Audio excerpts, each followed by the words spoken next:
Il y a 10 ans, sous le régime sanguinaire de Bachar al-Assad, 400 000 morts, la torture utilisée à l'échelle industrielle, et je vous invite un jour à aller visiter la prison de Sednaya en Syrie si vous avez des doutes, fabrication d'armes chimiques retournées contre son propre peuple.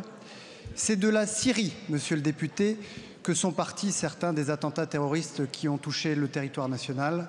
Et c'est encore de la Syrie qu'est partie la plus grande vague migratoire de l'histoire récente, 7 millions de Syriens fuyant les persécutions du régime de Bachar al-Assad. Alors, il y a 3 mois, le 7 décembre dernier, lorsque le régime de Bachar al-Assad est tombé, qu'auriez-vous voulu que nous fassions? Si je vous écoute, il eût fallu que la France mette la tête dans le sable, qu'elle détourne le regard. Mais ça n'est pas la France, ça. Et la première ligne de défense des Français et de leur sécurité, c'est la diplomatie.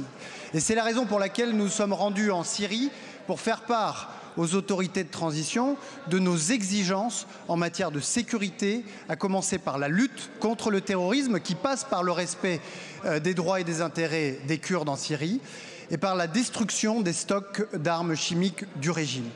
Comme je l'ai dit tout à l'heure, nous voyons les fruits de ces efforts de semaines de médiation que nous avons conduites, puisque un accord a été trouvé avec les Kurdes, qu'on m'informe à l'instant qu'un accord a été trouvé avec les Druzes et que, s'agissant des armes chimiques, l'Organisation internationale d'interdiction de ces armes va pouvoir procéder aux destructions de ces armes qui portent un intérêt à la sécurité internationale et à la sécurité des Français.